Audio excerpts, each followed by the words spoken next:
Hello and welcome to the England B Team podcast, a football podcast brought to you by an Englishman who wasn't good enough to make it a professional footballer. And an Irishman who wasn't good enough to play for England. My name's Joe and this is my co-host Gareth, and we're back once again to talk about all things football, and literally today it is the England B Team podcast. Do you know what I was actually just reading? Have you seen this thing? It was announced on the BBC as well, where they're really scaremongering over it, but apparently you can get arrested for wearing a fake football shirt. Yeah, I saw that as well. Germany. I saw that, but literally like every day, that was just like UK press trying to find any story. Man, like also that's a general law first of all. So like I've worn nothing but fake football jerseys for the last few years, and also I think it's illegal everywhere to wear fake football jerseys. Yeah, I think thousands of people here wear fake clothes in general. Yeah. There's no way you're going to be queuing for a stadium and go, right, let me get the serial number off that. No, you two keep fighting. One second, I've just got to go check this guy's t-shirt. Like, man, fucking hell, the British media. Oh, well. Anyway, apart from that, how you doing? I'm doing very well. I've just about got over the last week of the season. I wanted to ask you something. Honestly, I think, crazy week for, was it last week? I've lost all concept. Something in the last weeks. It was obviously one of those weeks was very crazy for Leverkusen, and Gareth experienced the whole all of it. The whole shebang, the full Monty. I was started there. in Trophy celebration Arena, on the Saturday. Obviously try and keep going unbeaten. Augsburg at home, brilliant game. Friday night was actually the UK fan club party, so that was a big thing. Saturday game. After that, I actually went home after the match. I didn't stay for long because I wanted to watch the boxing as well. So, true. But I watched the trophy celebration. Leverkusen played well. Didn't play amazingly, I have to be fair. They haven't played amazingly for a few weeks. But if you come in an unbeaten domestic double with not playing your best football, it's a good sign. So I did that. Yep. Monday, straight off to the homeland, to the Emerald Isle for the Europa League final in Dublin, which was so much fun right up until kickoff. And I swear, about 3 minutes into the game, I was looking at it going, we're fucked. Atalanta were brilliant. They were on it. Played us. They were so good. And also, it was the only time I think I've ever looked. The only time I've ever looked back at a Xabi Alonso starting 11 and went, didn't quite get that one right, Xabi. I feel like it's too defensive. Yeah, well, all three number 9s were on the bench at the start. So Boniface, Schick, and Iglesias, whatever you want to call him, but. He is a player technically. I mean, he gets paid to play. I love him. But none of the three started. Adley played up front. Fertz, no other attacking midfielder. I've seen him use that lineup before in Europe. Didn't work. And then second half, they played all right, but it was too late. And Atalanta just came with different energy. Like, it was... So, to be fair, they were impressive to watch. Yeah. It's the kind of team, if you're supporting them, you would love them. I mean, they battered Liverpool as well. 3-0 at Anfield. Yeah. And the same kind of football, just super high press, aggressive as fuck, just right in your face. They were brilliant. I can't remember if Chelsea played against Atalanta. I don't think so. Not recent memory. But yes, we lost. They've always been one of those teams that I feel like I don't watch Serie A or Italian football, but they seem to be one of those teams that are in a one-off game, they could beat anyone. Yeah. Maybe over the course of a season, it's quite high intense. And the fitness levels to do that. But like in a one-off game, like a final or a big game, then... That's exactly what they did. They get up for it, and they spanked us. Lookman, what a performance! First, what did I read? The first ever. How long has it been since someone scored a hat trick in a European final? I think it was 60s or something. I think one of the other ones like Puskas. It was a long time anyway. Di Stefano. Yeah. But not many players have done it. So they spanked us, and I was meant to stay out that night in Dublin, but I had no intent. So I went back to Belfast, saw my mother, and then Friday flew back to Germany. Saturday morning, straight off to Berlin for the cup final. That was brilliant. Okay, the match wasn't great either, to be honest. Xhaka scored that absolute screamer in the first half.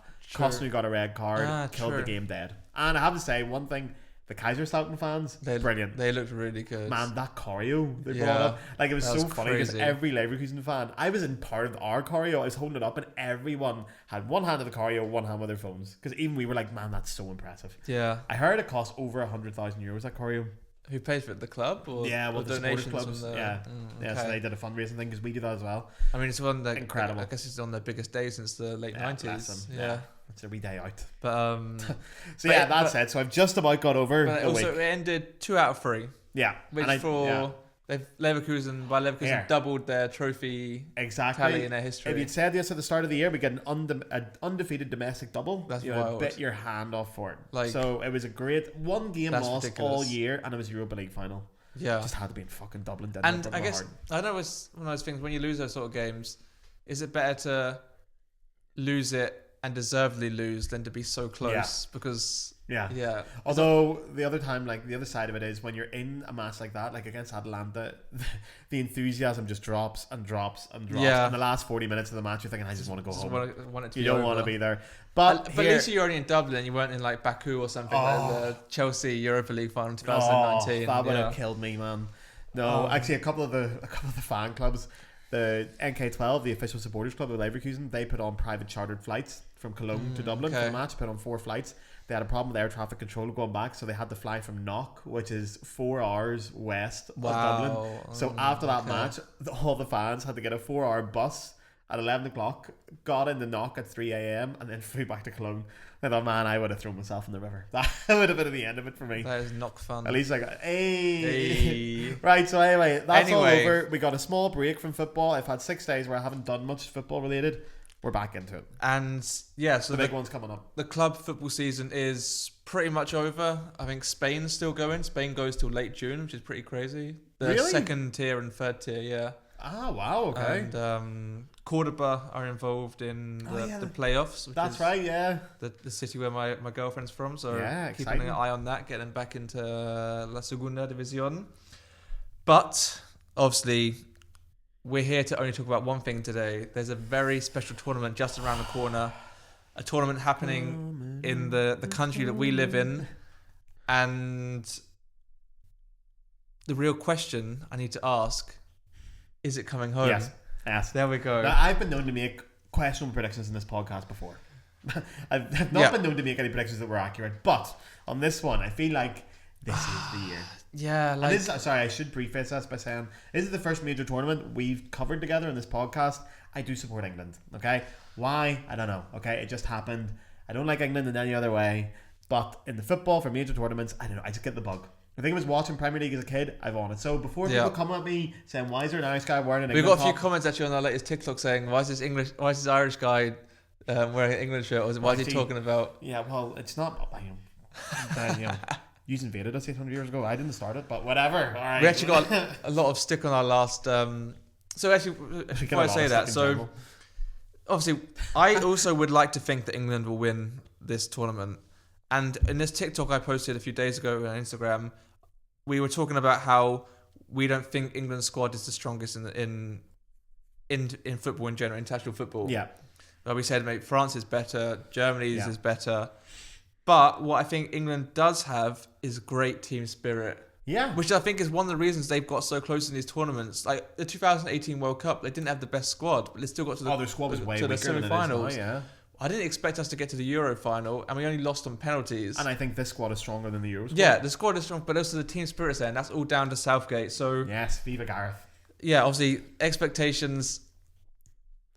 I would say final would be very nice. Winning favorites. It with we are favourites, so at least in the English odds. Other countries. The numbers, don't worry. But also, just quickly on Southgate, we sat here last time and said about we don't want Southgate to pick his favourites. We wanted to pick players on form. He leaves out Marcus Rashford, and the England fans are going after him again. And they're like, why has he left Marcus Rashford? Because Marcus Rashford has been dog shit this all season. year. Yeah, Anthony Gordon, Eze have been really, really good. They've been far better. So Southgate is picking players on form now, and he can't win. England fans are spoiled, man. Yeah, and I want to ask you, who do you think the key players are? For England or in general? For England, yeah. Let's focus on England right now. But there's so many. Well, I think the obvious thing, for me, the big question is, how is he going to incorporate Jude Bellingham after the season he's had at Real Madrid, and where is he going to play him? And Phil Foden. Well, Phil Foden's been incredible, but Phil Foden will always slot into the team. My question is, obviously, Bellingham's... That's what Southgate said. I think he said it doesn't really matter where Phil Foden starts, it matters where he ends up. Yeah, perfectly put. What is Phil Foden's best position anyway? Like, you can really play him anywhere. A lot of people were saying, I saw a video on Twitter of TalkSport, and they were saying Phil Foden has to play in the number 10 position. I don't think he even plays there for City. No, he plays in the wing usually. Yeah, or an advanced forward. Also, line. You can't compare what City do to what England are going to do. City have the best manager in the world, and Guardiola has them year round, whereas Southgate has these players for a few weeks in a year. It's international football, and it's so many games in a small space. You're not going to run over teams. Nobody ever does that in international football. But yeah, obviously, Harry Kane's always going to be the talisman for England. How do you think Bellingham and Harry Kane line up together? Does he play Bellingham in a midfield role with 2 holding midfielders behind him? Does he do what he's doing for Real Madrid and let him have that sort of free roam to come into the box late? I don't think you need to play 2 holding midfielders, but I don't think you can play like Bellingham, Rice and Foden. I don't see how that works. I agree. But I think if you play someone like Conor Gallagher with Rice or Trent Alexander-Arnold with Rice, I don't think Rice doesn't sit on his own for Arsenal. Like he plays with like Jorginho or Partey. Like they tried that at the beginning of the season with Havertz in midfield, didn't work. No. Unless you're playing against Altrincham, I don't know. Yeah, that's what came to mind. Yeah, the shit football team. Yeah. No offense to the Altrincham fans, but I think you need to play someone like a real midfielder with Rice. Who would you play? Did your heart say Gallagher, but your head says Trent? Because that's the problem I have. Alexander-Arnold, it would be great. It's just he hasn't played in midfield much. Obviously, apparently it's where he played when he was younger. Oh, he's got the ability to play. Yeah. There's no doubts about that. But I don't think you can play Rice with just 2 attacking minded. No. And also, you don't want to put Bellingham next to Rice because that's just him wasted. Like I totally agree. No, Bellingham, I think you need to nearly build a team around him at this point. But yeah, let us know who you think your key players are for England. Like we've got a lot of stick for some of our TikTok people posting about England. That's because England fans are just bitter. You can never make them happy. No, they're never happy. They're never happy. It's in their culture. But yeah, so obviously we like England to win. We have a feeling they could win. They are. We say that every year since '66. They are going to win. But who do you think are the other teams to look out for? So you mentioned Germany and France have incredible squads. We talked about this briefly before. We've talked about this a lot recently because I'll get up the actual official odds on their favourites because I've got Odds Checker, which will do the different countries and their favourites. But everyone's banging on about Germany. I don't think Germany are going to do fuck all in this tournament. I think they're going to be bang average at best. I do not expect anything from Germany. I expect another major tournament where they're going to choke and bow out early. I think they're going to do really good. I don't know. I've got no reason to think they're going to be good. Nagelsmann's in charge for 6 games now. There's been a couple of stinkers in those games as well. Got beat 2-0 by Austria. Who else? They lose to Turkey, I think, beat them as well. Then they beat France and Netherlands. Yeah. So I don't know. I'm not convinced on Germany at all. I don't think they're. So obviously the last tournament's been really bad, but I think especially if Toni Kroos coming back, all the Bayer Leverkusen players in the form of their life, like it's a bit different. Like obviously before, I think they were in between going from the squad that came after the 2014 World Cup. Yeah. Then the players after that didn't manage to reach those heights, and then a lot of them moved on. Like Müller moved on, Hummels. Yeah. And I don't know. I think they have a really good chance, but obviously it's really hard to look past France. France are fantastic. Their squad is great. Big Olivier Giroud still knocking about there somehow. Got a really good manager. They got Mbappe is joining Real Madrid. They got Griezmann, who I think's unreal. Yeah, you're a big Griezmann fan, aren't you? Yeah. I want to talk about him a bit later, actually. So who's your favourite? Put England aside. Let's take them out of this because we can't be non-biased with England. Who do you think's going to win? If it's not England, I'm going for Germany.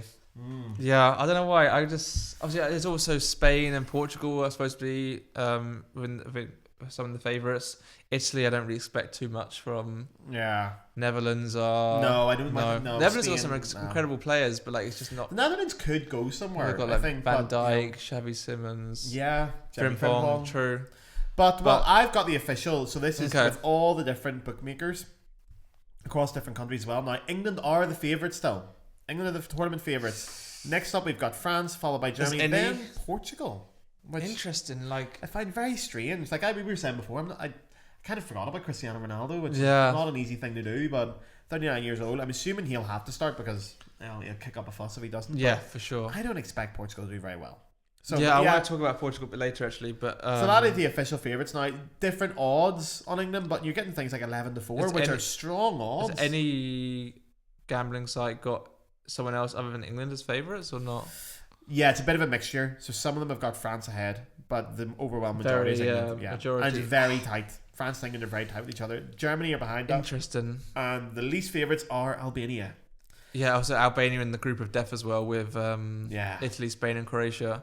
But a pound on Albania will get you 500 big ones back if you're feeling brave. Hey, if you've got a spare pound, why not? That's a waste of a pound. You better get rid of a pound. Stick it on Albania. Armando Broja from Chelsea. Yeah. That's it. Yeah. We all dream I of should a know team someone Armando else. Ruiz. But maybe speaking about Albania, not about Albania. Maybe they're not classed. Maybe they're not classed as a dark horse. But do you have anyone else who'd be a dark horse? Right, this dark horse thing. I don't know what is a dark horse. For years, I hear dark horse. You got Croatia. Yeah. But do we still call Croatia dark horses? They've got the finals now. They've done well. True. Are they really a dark horse? They were in the World Cup final 2018. They nearly got to World Cup final 2022. Just about. Yeah, missed it. Yeah.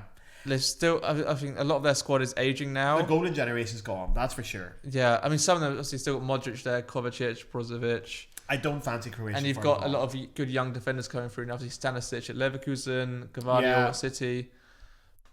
But I don't know. I think, but if I'm going to do a dark, do you have a dark horse? I don't have a dark horse.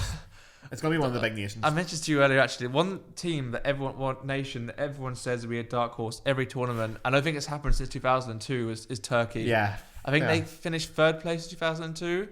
But since they did have a good, that's right. But since then, I think it's the 20, I think it was the last Euros, everyone's talking about Turkey, the team to watch. Watch out for Turkey. I think they lost every game.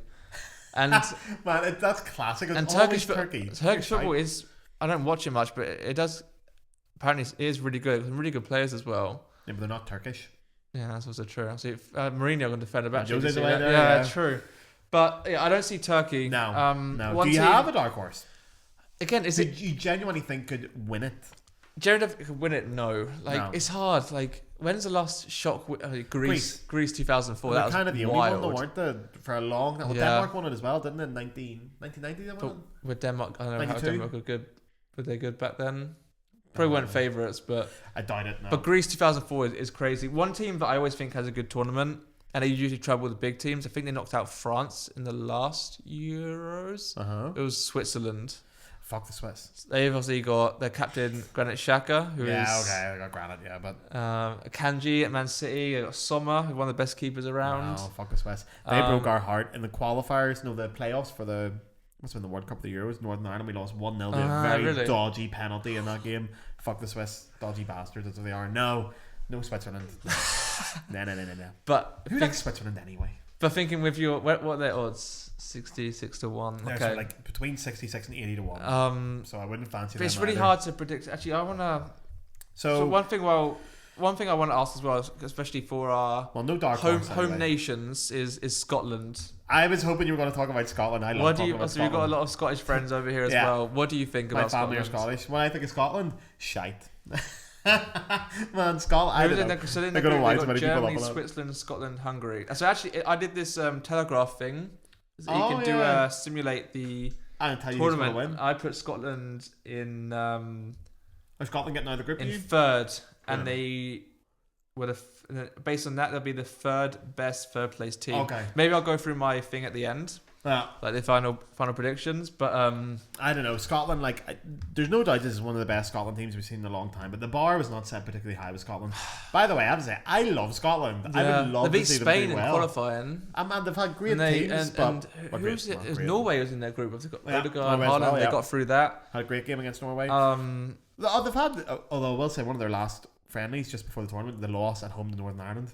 Really? Not going to fill people with confidence. I don't know. Scotland, they've got 17 left backs, and they've got Scott McTominay and John McKinn. That's it. Yeah. Who else is I mean, I fancy him for a decent performance. I think it all depends on the first game. Scotland could either go in and really shock. If Scotland get a result against Germany in the first game, huge, I genuinely fancy Scotland to go really far in the tournament. But what I think will happen is it'll be a shite game. Germany will do a nice, comfortable 3-0, and that'll be it. I cannot Scotland. I guess again, I don't watch international football that much, really, to be honest, apart from the tournaments. Yeah. Not really my favourite thing football wise, but I feel like Scotland will always, not always, but they'll give the big teams a decent game, but then they'll lose to you can imagine them drawing of Germany and losing to Hungary. That's Scotland all over. Yeah, that's Scotland all over. And I don't mind if Scotland do well. I think. Well, I will say, if there was an award for best fans, or who I think is going to be the best fans, Scotland. 100%. It's not going to be England fans, that's for sure. No. I was talking about that documentary earlier now. Scotland have great fans. Scotland have got a game in Cologne as well, so looking forward to seeing the fans they bring over. That should be really good fun. Yeah, we'll get on that later, yeah. So that's the only home nations, I suppose. Is there anyone for you to look out for? Nothing. To be honest, I will be shocked if it's not England, France, or Germany. It'll be one of those three. I don't know. I feel like the teams now compared to like, I don't know, Euro 2008, which England didn't even qualify for, I feel like they were stronger back then. Like France are incredible, Italy are incredible, Germany are incredible. But as in like, not obviously they're always going to be the favourites, but the teams were still so good. Italy had just won the World Cup. Yeah, I know. France had just got to the World Cup final. Germany had Ballack and Closer. There's holes in every single one of those teams now. Yeah, there's like even Germany. I would say Germany have a strong squad. Spain were the best team ever, international team, 2008, 2012. That Spain lineup, yeah. But Spain again, they're not what they were. No, I don't want to speak about Spain a bit, but like some incredible players, but it's just they haven't really got like. No one's scary at Spain. I mean, Rodri is incredible, but there's no like attacking players. I mean, they've got Lamine Yamal, who's unreal. They've got Nico Williams at Athletic Club. They've got Morata up front, who barely scored like 2 goals in this year. Yeah. Like, there's no one like... You look at the Spain team from 10 years ago. Incomparable. Iniesta, Xavi, Busquets, Fabregas, Alonso, David Silva, David Villa, Pedro Torres. Like, and then the defense is terrifying as well. Like, it's... And Casillas in goal, like, team, that. It was like a monster. I don't know. I feel like international football, like, I don't know if the players have got. I think football's changed, and I think it's obviously a different way to win now compared to it was back then. But also, like, you look at then England, they're much stronger, so some teams have benefited from that as well. That's true. Yeah, I guess teams go through cycles. Yeah, like I think one thing that always is good, like Germany do always have a solid 11. France as well. France, yeah, I'm not entirely sure on France's 11, to be honest. Like, no. Up front, I'm sort of thinking, yeah, obviously got Mbappe, but it's going to be, I'm assuming it'll be Colomouani and Giroud up top with them. Yeah, but then you got Griezmann somewhere as well. And then Griezmann, I would say, would probably play in midfield with Chouameni and Camavinga, I guess. That would be my that's such a good predicted team, lineup. It's good, but I don't know if it's... They got Saliba. Yeah. Germany, the only weakness I will say for Germany is their left and right backs. So Kimmich is playing at right back. Yeah. That seems to be the settled formation now. Thank God he's not playing Kai Havertz at left wing back anymore. He's dropped that. But he's got your guy Max Mittelstadt from Stuttgart. He's had a good season. He's a good player. And then England haven't even got a left back. Well, Shaw's apparently going to miss the tournament. Chilwell didn't get selected. And they got Trippier, who also got injured in friendly apparently. Oh really? I don't know how serious it was, but he came off injured. To be fair, like Trippier as a left back. Because Newcastle and Spurs had the very clever idea to do a friendly in Australia right after the season. That was unbelievable. Yeah. That was ridiculous. No. Yeah, Germany have a few holes, but I think after that they're good. Yeah. Like Germany, like I know Füllkrug is going to struggle to get in the team, although he's a donkey anyway. But it looks like he was decent in the Champions League final. Puts himself about. That's what it is. He's a donkey. It's a cliche. He's a very Mike Bassett player. Like, up front, they're going to be playing with Wirtz, Musiala. I'd say Havertz on top, and Gundogan will probably jump in there. I don't think you'll see Sané. No. I think it'll be Andrich and Kroos in the midfield, and I think you'll have Gundogan in the middle, Wirtz and Musiala, and Havertz up top. Yeah, which is a dangerous team, but again, if that doesn't goals, click, that could not be great. So their centre backs are great as well. There's holes. Every team is there for the taking. I say. Yeah, England's weakness is going to be their defence, obviously. But then Gareth Southgate knows how to line up defensively. He makes his team go defensive and then hopes for a goal. We trust. There we are. I think one of the favourites I want to talk about, that I already mentioned, but I don't know why. I think a lot of Ronaldo fanboys are going to come for me now, but I have a feeling that Portugal won't be as good as everyone expects. No, I agree. They have a lot of individual talent, but a lot of that talent is also not really in form. Like goalkeepers, they got Diego Costa from Porto.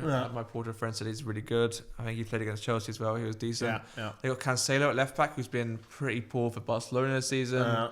They got Dalot at Manchester United at right back. He's had an alright season for Diogo Dalot, but centre back Ruben Dias, of course, incredible. And they got Pepe, who's 41. I forgot Pepe's knocking about. Is crazy. Is he at Porto still? Yeah, I think he's leaving after the season. But do you think he'll start the Euros? 41. Apparently he's starting. Yeah. And then you go to the attack, they got Ronaldo. Someone can pick up their dad. And then you got Ronaldo, who's Ronaldo, but he's also 39. He's very me. And then who else you got? Rafael Leao, AC Milan. Who, not the best season either this year, to be totally honest. I guess, I think last season they were a lot better. They got João Felix. João Felix is a very frustrating player. I don't know. I just have a feeling like... No, the Portugal team is not Can they do it together as a team? And... Ronaldo is Ronaldo, but will he make it too much about himself? And where does he play as well? Where are they going to play Ronaldo? To be honest, I've always had this issue with Ronaldo. Like, it's been a constant issue with Portugal. even when he's at his peak, you had Figo at the same time, and you had that era where they had like 17 wingers but no forward. Because they lost to 2004. Yeah. Final against Greece. I think who was their striker back then? Maybe Paletta, I think. Or Paletta or Nuno Gomez. Nuno Gomez was great. Oh, I loved him. Still a good team. Interesting team. But no, I agree. Pepe Yeah, was probably still playing back then. I do not fancy Portugal at all for this. No. I think the fact that in the list, I tell you, there's going to be a dark horse because Belgium, that's the other one, the dark horse. But Holland could have a good tournament. Yeah. The Netherlands, I fancy a little bit. I think if they get their act together, they can play well. They have a good team. They've done all right in qualifying. Yeah, who's their manager now? Is it not still Louis? Is it Koeman? Is it? I thought it was Louis van Gaal. No? I thought it was with Brent. My computer started to crash. You can check. It's Ronald Koeman, yeah. But I think it was Van Gaal before, I think, yeah. It was, yeah. But yeah, it's still got Wout Weghorst. Let's see. They could do well. But anyway, so that's our predictions. I think we're going to say England in the final, minimum. Yeah. Probably to win it. And if it's not England, it'll be Germany or France. There maybe then before we go into some individual awards, then let me just go through some of the things that I had here. So I had the group winners to be Germany, Spain, England, France, Belgium and Portugal. Yeah. Any shocks? I put Italy to finish third behind Croatia in Group B. The dark horse of Croatia. If I hear that one more time, man. Dark horse of Croatia. Then I had, so the round of 16, Germany beat Denmark, Switzerland beat Croatia, Spain beat Scotland, England beat Georgia, Portugal beat Serbia, Netherlands beat Romania, Belgium lose to Italy, and France beat Czech Republic. Quarterfinals, Germany beat Spain. Yeah, easily. Portugal beat the Netherlands. Italy lose to France, and England beat Switzerland. Semi-finals, Germany beat Portugal. England beat France in the semi-finals. And then England beat Germany in the final. This is my dream ideal scenario. What would you do? See if England get to the final. Are you going to stay here or are you going to fly back to England? I think I'll stay here. The flights would be crazy. Nah. I don't think I could afford that, to be honest. Where should we go if we get to the final? I'm not going to Berlin. No, the final's Munich, isn't it? Oh, it's in Berlin. It's in Berlin. I'm not going back to Berlin, man. That stadium is a piece of shit. We'll figure something out. Yeah. But yeah, anyway, if any of you are in, any of you nice England fans are in Cologne, the not nice ones don't listen to this. Feel free to let us know. I'm going to some games. Maybe I'll do something around the stadium. Yeah, covering it. Yeah, I'll figure it out. I'll just be floating about the fan zones here in Cologne. The fan zones will be so much fun. I think actually at the end you want to maybe mention some stuff. Talk a little bit about some tips for Cologne specifically and also Germany. But before that, let's quickly fly through some individual awards. So we've got best player, young player, and top scorer. I mean, top scorer is a very short and quick one to say. Mine, I think Harry Kane. Top scorer is quite a weird one to predict. Yeah. Like, usually, who is it in the World Cup? The thing with top scorer is going to be, do you have some weaker games where you can bag 4 goals? Yeah. Sometimes it's like, who was it in 2010 World Cup? You had Forlan and Muller. Yeah. And that's Muller's first tournament. Like, it's very, having James Rodriguez in 2014. That's right, yeah. Harry Kane in 2018 then. Yeah, I'll go for Kane. Like, I'm expecting England to get to the final. Yeah. And that's it. If we are, we need Harry Kane to score. There we are. Beautiful. Well, I think that's going to be the thing, isn't it? With top score, it's going to be whoever gets to the final just by number of games you're going to have. So you're going to get more games. You're going to be there. You're probably going to have the top score. Same. So I'll agree. We have Harry Kane for best player of the tournament. It's going to be someone from the winning team. I actually wrote down depends who wins it, right? Yeah. So if England win it, I would say I'm expecting. My head says Jude Bellingham. My heart says Phil Foden. I think I'd edge towards Foden. But one player I did mention that if it wasn't England, obviously Mbappe is kind of the standout. But I feel like if it's gonna be France winning it, I think it'll be because of Griezmann. I'm gonna get some more Griezmann loving in this podcast. And I think Griezmann is not more important, but as important certainly. But he doesn't get the plaudits for sure. Let's be honest. It's going to be Mbappe if France win. 2018 World Cup. He was the reason they won it. Really. Yeah. Like, obviously, by the way, I didn't mention Kante is back in the France squad. Nagano's back. Yeah, man. Like, I'm so delighted to see that. That's so good. Yeah. But you know what it's like with UEFA? They're going to give it to Mbappe. If France win it, Mbappe gets it. Yeah. If fits in UEFA's England win it, it could be it'll be probably Bellingham or Foden. I don't care. They give it to fucking Harry Maguire for it. I don't care. Anyone. I don't care. And then if Germany win it, who they probably again it could be Florian Musiala or Kroos. I'm expecting Florian Wirtz to have a good Euros this year. He's came off the back of a good season, and as a Leverkusen fan, I'd love to see him do well. So that would be. I will say, I've said it for ages. Florian Wirtz is better than Musiala. I think he's a bigger talent and he's a better player. Yeah. Musiala couldn't clean his boots. I can't answer that one just yet. I can. Florian Wirtz is much better. Musiala's a Chelsea boy as well. The one that got away. The one that got away. You see that video of Florian Wirtz with the potatoes? Yeah. Happy number nines, where they had to rate different types of potatoes, and he saw plain boiled potatoes, went straight away number one. How very all over, man. Deutsch. Yeah. Even though he wouldn't take any flavour. No, number one boiled potatoes. But speaking of Wirtz, could be a young player of the tournament? Again, it depends who wins. Yeah, depends who young wins. players not always about the player who, not always from the team who wins. Like I've got two players. I want to speak a bit about Spain. I've gone for Lamine Yamal. Yeah. Or Nico Williams. Well, is he? Yeah, I think he's 17 this week. That's ridiculous. That is ridiculous. Like, on that topic, they need to be careful with him. Like, yeah, you play that much football at a young age. Like, your body's still growing. You look at Pedri. Pedri was unreal for Spain in the last. That's right. Yeah. Was he in the last Euros? I think he was. Yeah, last Euros 2020. He was, and then since then, like, what age is he now? He's still young. I think he's 22. Is he even? 21. Oh my god, yeah. And like this season he's been injured. He's been injured a lot the season before. I think after the Euros he played in the Olympics in 2021. That's right, ridiculous. I think since then he's struggled with injuries. We have the Olympics this year as well. Hopefully players will be given the rest. Who's your other one then? And Nico Williams. Again, I know Spain I feel like they have some of the standout young players. Obviously they're trying to be obviously I mean England and Germany and France all have amazing young players, but I'm trying to do something a bit different. Spain have some exceptional young players as well. If I was throwing in one other one, Xavi Simons. True. Over Haaland. I think he might. To be fair, he's had a good season at RB Leipzig. Well, yeah. Haaland, yeah, they'll do all right. Dark horse. That's your dog. Not Croatia. But no, not Croatia. If you want to know the favourites for best young player of the tournament, Jude Bellingham is the overall favourite. Florian Wirtz, then Musiala, then Lamine Yamal, and then Eduardo Camavinga. I kind of forgot. Didn't talk about Cole Palmer as well. He's not going to play. Oh, that's ridiculous. Let's be honest, he's not going to play. And to be honest, I love Cole Palmer, but I wouldn't play him either. No? No, it's got to be Bellingham, it's got to be Foden, and probably Saka. Let's see. Nah, I love Cole Palmer. I think he'll have an impact over Palmer because he's such a good goal scorer. Yeah, he should be there. Good penalty taker as well. Yeah, could come in handy. But sure. Never missed, I think, in his career. And then top scorers, just quickly, the favourite is that's best player of the tournament. Sorry, the favourite's Kylian Mbappe, then followed by Jude Bellingham, Harry Kane, Phil Foden, and Toni Kroos. You're right. So. Yeah, Toni Kroos. I think he's obviously he's unreal. He's in the limelight as well since winning the. Yeah, he did great the other week. Well, he did actually do that great, to be honest. The Champions League final was an awful game of football. Yeah, Dortmund are really good the first half, and then they kind of fell away, and Madrid did their thing. They always do. Man. Forget Dortmund. I don't care. Now, favourites for top goal scorer: Kylian Mbappe, Harry Kane, Ronaldo. Fair enough point. He's going to take the penalties, isn't he? Yeah, and he's probably going to get the long free kick. Fourth, though, is interesting. Yeah, Lukaku, not a bad shout, to be honest. Yeah, he scores a lot of international goals. Yeah, he is good on Red Devils top. So, yeah, I wouldn't. Alvaro Morata's quite low down there now. Record is wild. He scored how many goals for Belgium? 83 goals for Belgium. Wow. That's ridiculous. In 114 games. That's good. That is unreal. Like, he's a really good international goal scorer. Not fancying Belgium this year then, though. Never really thought about it. But obviously, then you got De Bruyne. Because normally you do think of Belgium, but I think a lot of the best players really De Bruyne and what do you call him? Lukaku. Lukaku isn't what he was. Lukaku's a donkey. Probably missing some players, but I haven't paid too much attention to Belgium. I'm sorry. I think as well there was that golden period where they had Courtois, obviously, and then in defence I had Alderweireld and Vertonghen. Yeah, Vertonghen. Yeah, Company. Which was great. No, none of them were there. Yeah, Vincent Kompany, Hazard the Bayern Munich manager. Well. Forgot about Hazard.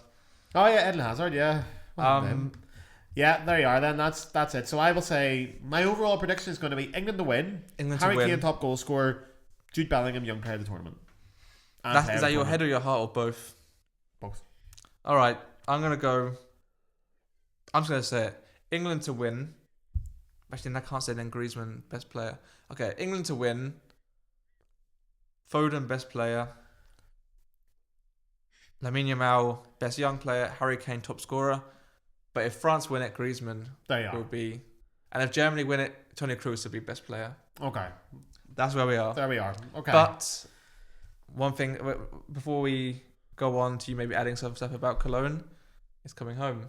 Well, rhyme. What? That's great. We have to watch Mike Bassett as well. I was just freestyling. Oh, true, Mike Bassett. I have to watch Mike Bassett. If anyone hasn't watched Mike Bassett, England manager, by the way, you have to watch it. It's what this podcast was built on. True, that's where the name comes from. We haven't watched it yet. I normally save it for the night before the Euros. I add that in a post somewhere on social media. Yeah, when we do a wee watch along or something. But yeah, and then anything else? We can do a clip from the film and here comes Give It Up for the England B team. Oh, I love that scene so much. It's actually on YouTube for free, which we can try and clip that. Copyright will be fine. I think the copyright's fine. Again, it's been on YouTube for free for a long time. I think it'll be fine on that one. But yeah, is there anything you want to give some advice to our listeners for the Euros? Well, I suppose we're just thinking about this. Cologne are hosting a lot of games. NRV is hosting a lot of games. This region of Germany. So we got Cologne, Dusseldorf, Gelsenkirchen, Dortmund are up there as well. Yeah. You're not a million miles away from Frankfurt here either. True. What I will give is genuine practical advice. Deutsche Bahn, the train company here, are ordering a fan ban card. True. So you can get 25% off on your train. Sign up for the fan ban card or sign up for the Deutschland ticket. Your Deutschland ticket is €49 a month. You can cancel it after the month you're here. It is a calendar month though. Yep. Sign up for that. You can take all the trains that aren't IC or IC, so the non-high speed ones. Regional trains, yeah. DB Navigator is your app to find your trains. That's the way to do it. You will save so much money on trains. Also in Cologne, the beer, I don't know where this thing about the BBC saying German beer is very strong. Cologne's beer is Kölsch. It's served in very small glasses. It's about 4.3%. Yeah, it tastes like a lovely fresh lager. Order 2 of them when you go into bars, okay? And remember, when you order a Kölsch in a bar, if you don't want any more, put your beer mat on top of the glass. Otherwise, they'll give you new ones. My advice in Cologne, stick around the old town. Yeah, that's where to go. Down by the river as well, lovely. Really nice. You can drink in the street in Germany. You can. I'm not sure if they've changed the rules. Maybe in some areas you can't. Yeah. But in general, you're okay. So get your kiosk beers. A kiosk beer is a great way to enjoy Germany. Go and get a kiosk beer, and away you go. Now Dusseldorf, same thing, similar beer. Yep. Alt beer up there. I think it tastes like piss water, but each their own. When you go to Dortmund, they have their own beer up there, much more like a lager. They have a Pilsner up in Dortmund. The girls' question is they're sponsored by Veltins. They're the Veltins, I know. Yeah. Or Schalke, I mean. So yeah, that's it. I guess beer. One more thing as well is if you are traveling by train, prepare for delays. Oh god, yeah. The German trains are very well connected, really loads of options, but typically not on time. So if you have to make a long journey somewhere, you're going to use your Deutschland ticket somehow. You can actually use it to get from Cologne to Berlin if you only travel on regional trains. Takes you about 14 hours. Wouldn't recommend, but if you want to do it for very cheap, do that.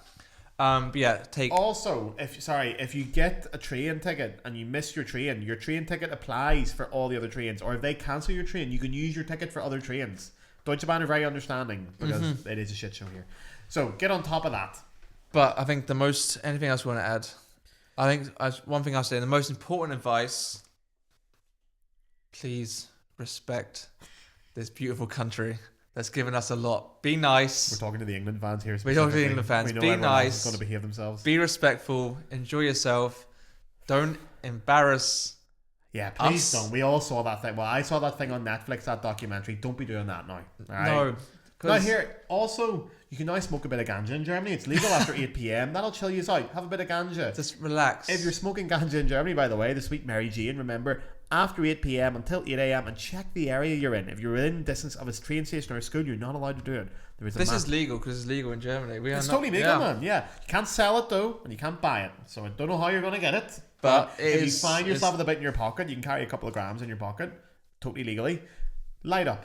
Yeah. Get the ganja in. Share the love. Also, relax. We should say the very last thing, if you are here and you want to get in touch with us and meet us for a pint or come and see us for the football, do let us know. We'll be about for a lot of the football. For sure. The fan zones. We'll be floating about the city.